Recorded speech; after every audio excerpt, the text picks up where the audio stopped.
the biggest challenge we need to think about and overcome is around geopolitical. The challenge we're seeing is there are a lot of countries interested in what's going on in the internal affairs of a country or a region. And so what we found is how do we better understand that, and how do we better address that and get the voices now from the communities up to that level.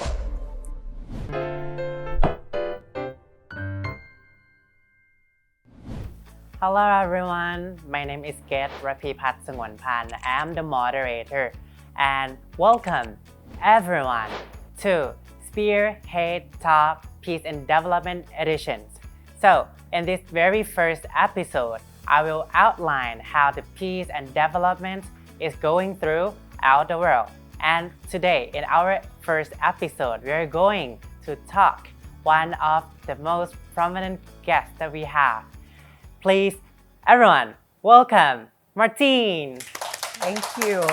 It's a pleasure to be here with you. So thank you for the invitation. My name is Martine Miller.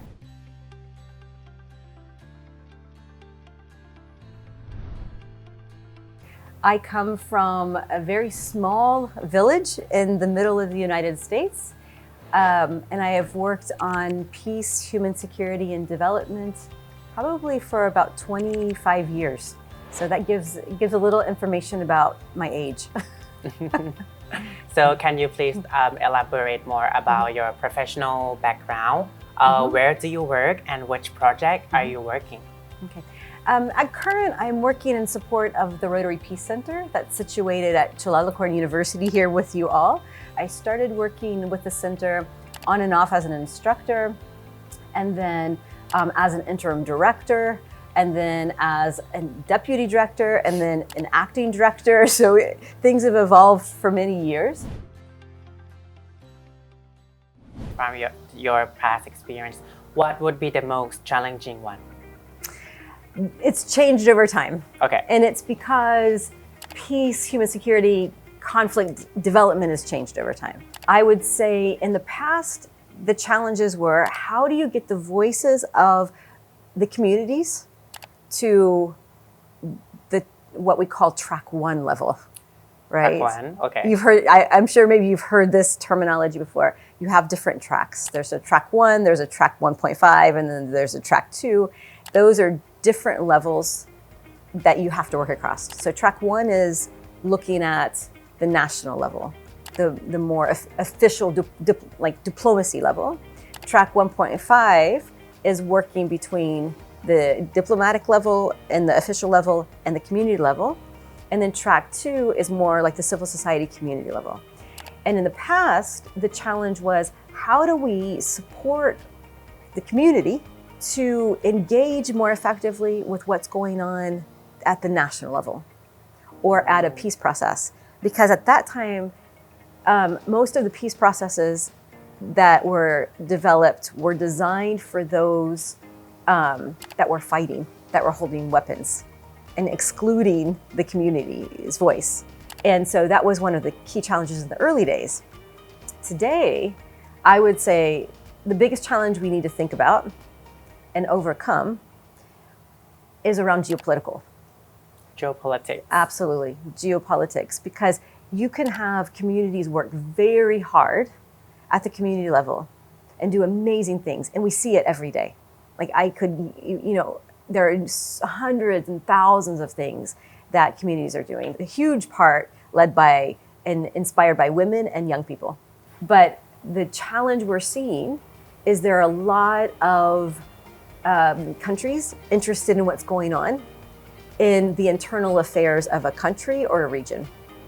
And so what we found is how do we better understand that, and how do we better address that and get the voices now from the communities up to that level. And how about the conflict, the politics that's in Thailand right now?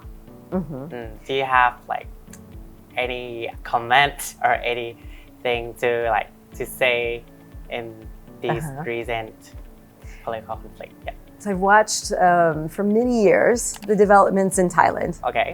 And studied the developments, political developments, because I find it fascinating in Thailand. It's fascinating to me. My background is studying political science. I see. So political science and international law. So I find that's been one of my passions to understand, because it means so much to what's going on in people's lives. I think recently, personally, I've been impressed, very impressed with watching the developments within the Thailand space, watching civil society come out and vote, and vote in a way that others, like from the international community, didn't believe would happen. In fact, I had spoken to many people from the international community, and everyone had predictions. Oh, right? Okay. And one of the things I said was, your prediction might be off this time. And so this was, I think it's been fascinating to see the enthusiasm of the young people and understanding civil engagement, democracy, wanting to be an active part of it. And I think it's important to celebrate that, because in the United States, for instance, for a very long time, people were like, oh, I don't need to vote. It's not important. But it's really vital to be a part of your society. Go vote, be a part of the political infrastructure, try to understand what it is. I think growing up in rural Indiana, if anyone asked me anything about my government, I wouldn't have known. I wouldn't have understood it. And I'm impressed to see that young people understand it and are a part of it. So I think that's a positive, a very big positive for Thailand. And I think it's a very big positive for the region to see that. So, and many years ago in Cambodia even, Cambodia has one of the longest running Prime ministers, right? Yeah. And several years ago, young people weren't a part of thinking about, the elections, or a part of, understanding civil society and civic action within the country. And at one point, there was an increase of text messaging. And so young people came online and they were upset about it, and they started talking about it on Facebook and different spaces. And then the Prime Minister saw this, and then he went to the telephone companies, or the companies that were kind of raising the prices, and he said, you have to lower these prices. Well, when that happened, the young people realized they had a voice. And then they started going, and when the polls opened for the election, they went and monitored the polls. And that was significant, because in the history of Cambodia, after the genocide of Cambodia, young people were told not to be involved, not touch political, not go into political discussions or be involved in politics, just to stay out of it because of the fear of civil society. But when they saw they could make a change, they did it, and they started being more involved. And that's one of the things I'm very encouraged by in Thailand, is that young people have been out, they're understanding, and they're wanting to make change. One thing I look at when I look at peace and conflict and human security and development is I don't look at dynamics bound by borders, right? I look at dynamics from a perspective of what I would call like an epicenter. You know how you have like an earthquake and there's an epicenter to that earthquake? But that earthquake ripples and ripples and ripples. That's significant. So if something happens, and you saw this in the Arab Spring, something happened in Tunisia, and it sparked. And I would say the Tunisia event created an epicenter that then rippled across the region. And some situations were more productive and positive than others. Okay. I think the challenge at that time was there were a lot of positives, but things slid back. I think the initiatives by the Milk Tea Alliance, or any movement across the region, it's important to study what happened in the past and why things did or didn't work to be able to advance in the future. So, for instance, Northern Ireland went through a very grueling peace process. Many people go to Northern Ireland to study it because it was successful in the end. So they want to understand what were the challenges and the opportunities, and how do we understand it to be able to think about how do we do what we need to do in our peace work and our peace process work. So I think it would be interesting to see if there is a social movement, what worked, what didn't, what strategies can be put in place to be more effective, and think about how to do that in a productive and innovative way. And a lot of times you have to form alliances. You have to form alliances across every demographic. Do you have anything to say to Thai youth right now about the democracy situation in the country? You can tell us to the audience. Okay. All right. Learn from what you've been successful, and this goes back to what I just said.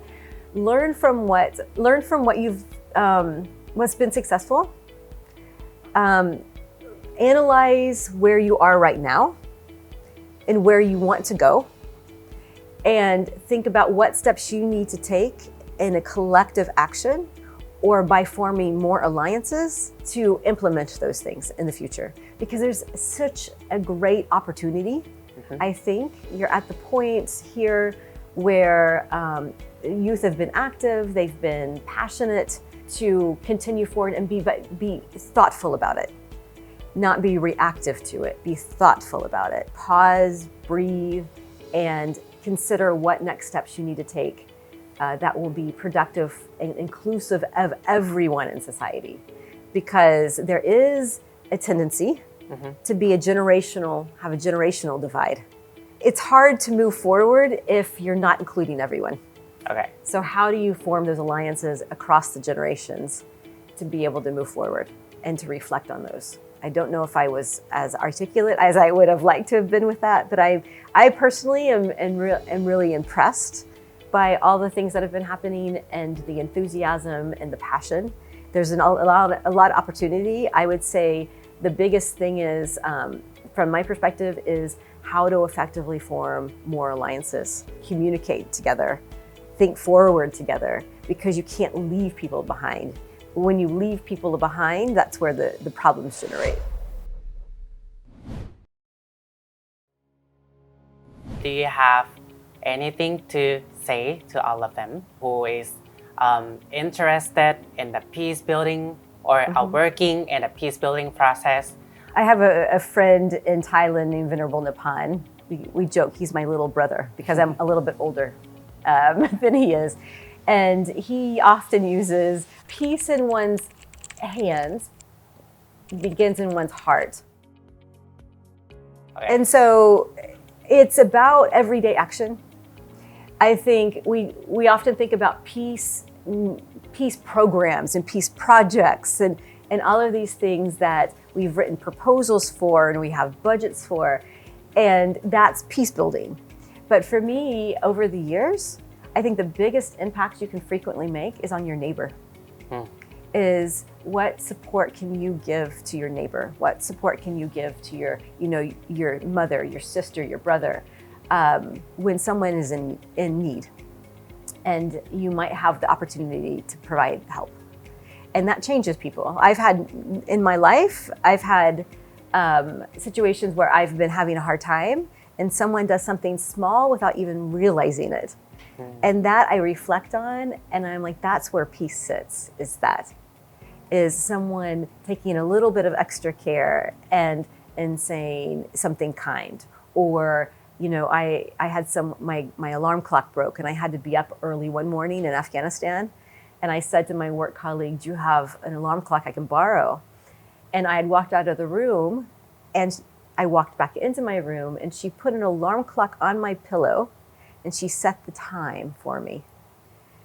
Wow, I will never forget that. And maybe 3 years later, I met her and I said, you did that for me. And she didn't even remember, but I will forever take that with me, because that was so significant, because it showed passion and care for someone. And that's what I would say, is if you're interested in peacemaking, you can do it already. You can buy a coffee for your friend. You can be kind to somebody that seems to be having a difficult day. You can think about how you communicate when you're feeling frustrated. think about calming yourself down and realizing the person in front of you isn't there to cause, challenges or difficulties, but in looking at them as somebody that, you can have a conversation with rather than an argument with. So just the everyday things I think is possible.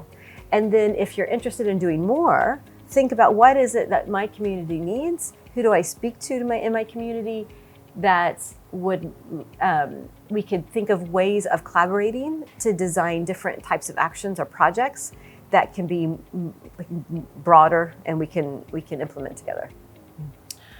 Okay, so that's all for our episode. Thank you very much. Thank you. ขอบคุณมากค่ะ So who will be next of our series to be continued? So that's all for our episode. See you next time. Bye bye.